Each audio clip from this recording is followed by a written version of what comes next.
ألا من كنت مولاه فهذا علي مولاه. اللهم وال من والاه وعاد من عاداه.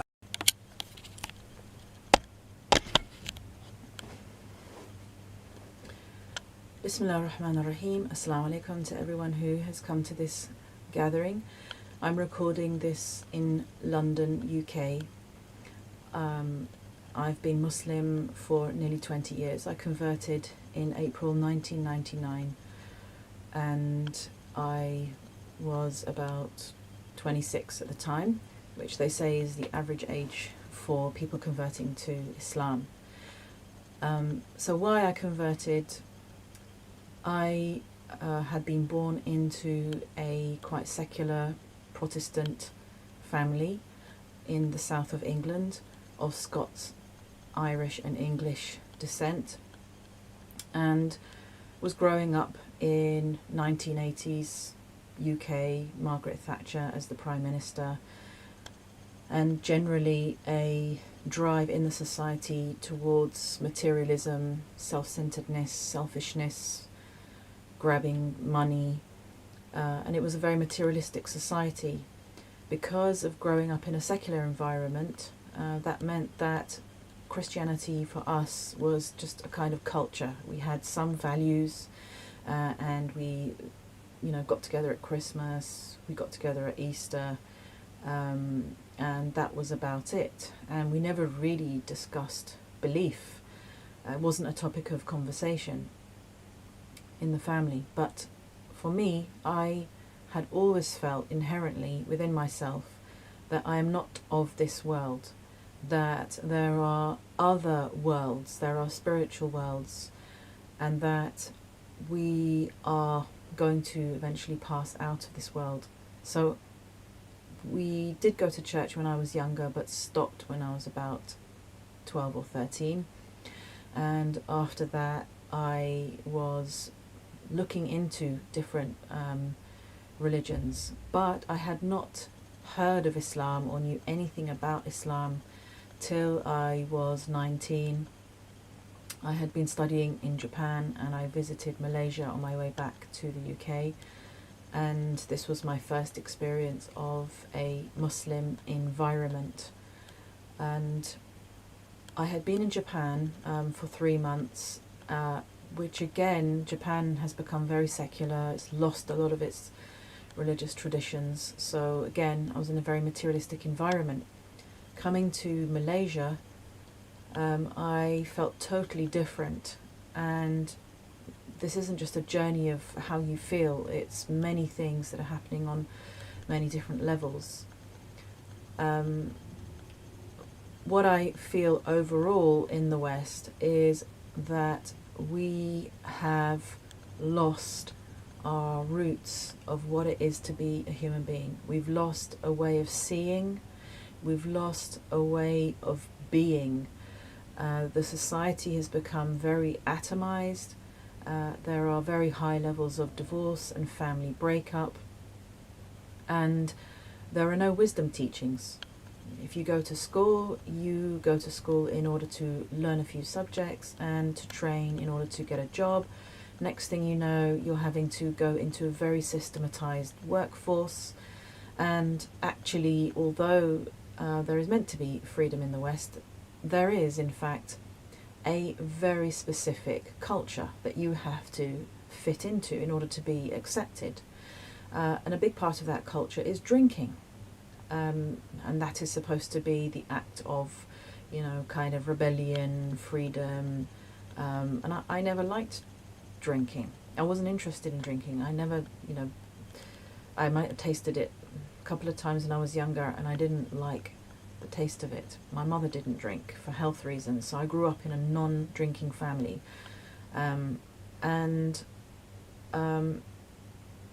was surrounded by people who were interested in spirituality, but again, the type of spirituality that was being explored back in the 90s was sort of bits here and there, a bit of Buddhism here, a bit of Hinduism there, some crystals and some incense and that kind of thing, and it just wasn't substantial enough for me. It didn't penetrate our our being and our way of life. I was very impressed with Islam.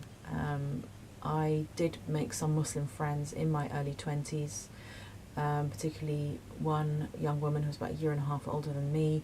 We became very close, and what I liked about Islam was that it wasn't fashionable, it wasn't hip, it was orthodox, it was plain and simple and clean, and it taught me things that I had not been taught in my society, because my society has lost those values. Particularly, you know, in the name of women being liberated, you're basically just chucked out there and you get on with it and you fight, you know, alongside everybody else for your survival. Whereas in Islam, women are actually protected. And I know that that might make people feel a little bit wary, because in the Victorian era, women were stifled and restricted in the name of being protected. But Islam is not like Victorian England. Women are valued for being scholars, they are valued for their spiritual merits, they are valued for holding family networks together, they are valued for their charitable work, they're valued for modesty. As you may have heard, women are not assessed, or shouldn't be assessed, according to their looks. Again, in the name of being free in Western society, women are psychologically manipulated into exploiting themselves and cheapening themselves, and are holding themselves out there in order to be scrutinized. The most private part of your being, your body, the private parts of your body, are being put out there for anybody to assess and scrutinize and judge. And I'm hearing that it's even worse now for generations coming up after me. I felt it coming on in the 1980s, 1990s. And I hear it's just got worse in terms of the psychological and mental pressure that is put upon girls. Another thing in Western society is that the position of the father has been totally denigrated, not considered of any value, of any importance, and now 1 in 3 children are growing up in fatherless families, and it's considered to be no big deal, whereas it is a big deal.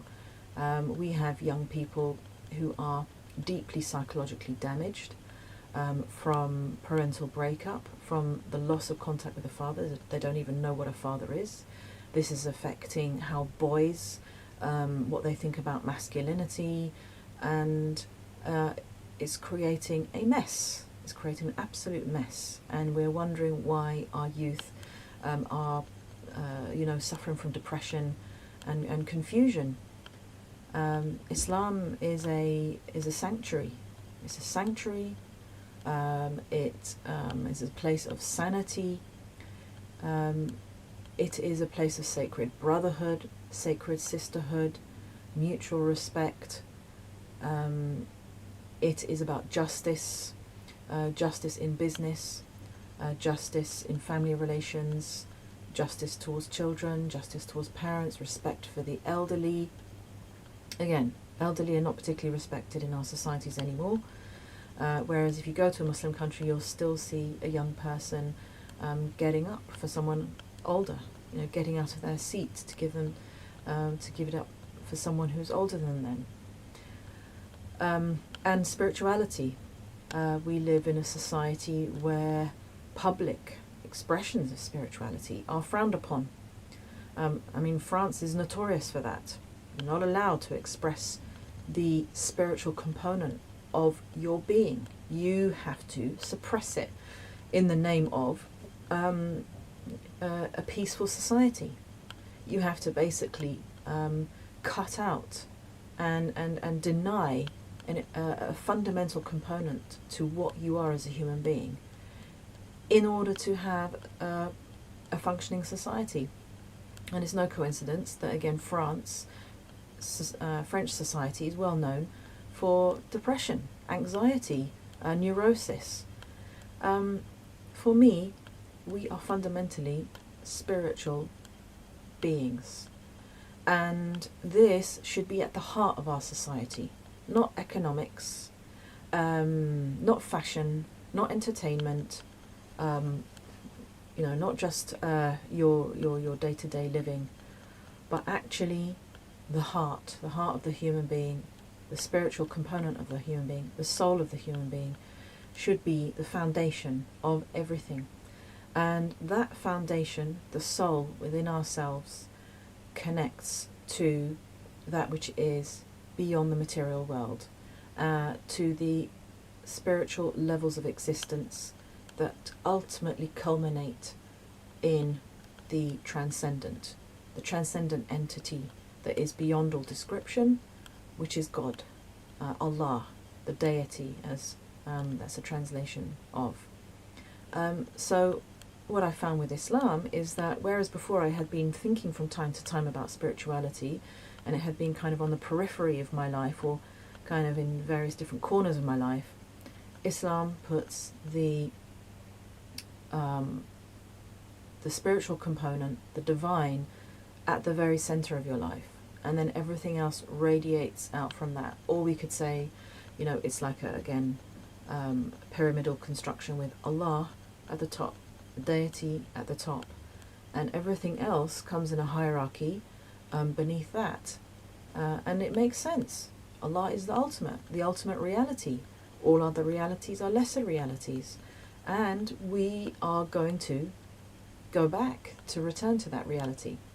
Regarding life after death, which is a fundamental belief in Islam, there are so many anecdotes, so many accounts of how people have had encounters with those who have passed over into the next world, over to the other side. So many, even from people who don't believe, even from people who are atheists.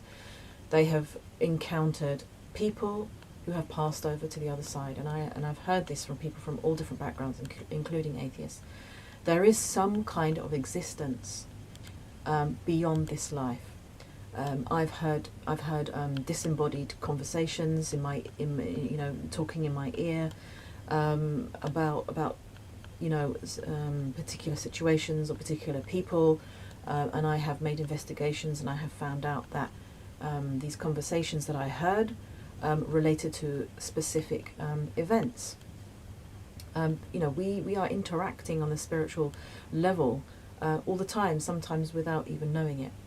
So overall, the worldview of Islam fitted with how I felt anyway.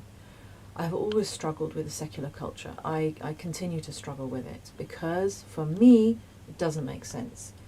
Obviously, those who don't believe in God will say that religion doesn't make sense and that the concept of God is illogical. Whereas I find that considering an existence, just this material existence, as the ultimate and only existence, for me, is just not logical. And to have to live according to that belief just seems absurd to me. I can't live an absurd life. We were given this life, it's a precious gift, and we have to do what we can with it, with the best, while we're here.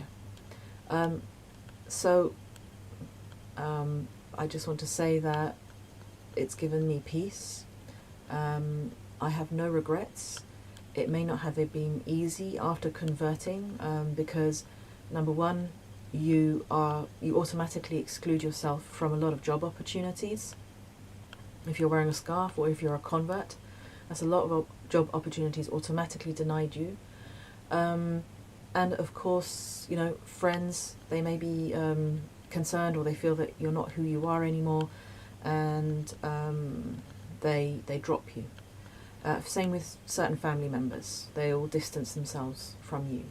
And you have to weigh up your priorities. If people are going to drop you, distance themselves from you, alienate you, because of the fact that you can't abide by the fake culture in which you've been brought up. If they're going to drop you because of that, then, you know, unfortunately, they're not really worth it as people to know, very sadly. And so you continue on with your journey, and a path opens up. Allah gives you a family, a spiritual family, and there's so much in the world that needs to be done. So many people out there without families themselves, so many orphans, and a path has been opened up for me. I'm very grateful. I have thankfully been teaching, lecturing, presenting. I've been so busy since I converted, and there's so much that needs to be done. Justice needs to be fought for, campaigned for, because there's so much injustice in the world. Ultimately, also, we need to work together, everyone, on different spiritual paths. When I did come into Islam, interestingly, a whole other world opened up, which was the world of people who have their own path, who have their own religion as well. And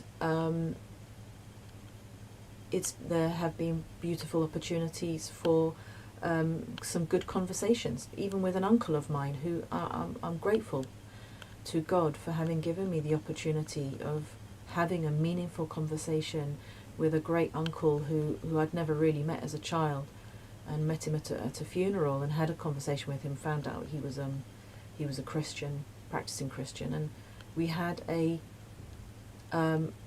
good conversation about what's happened to our society. Where is meaning? Where is value?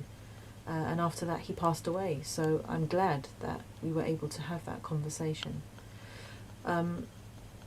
So this is it. I'm continuing with my work. I'm continuing with my lectures, my research, my writing, my publishing, trying to help the next generations up, because I know what a struggle it is as a young person trying to make it in this world.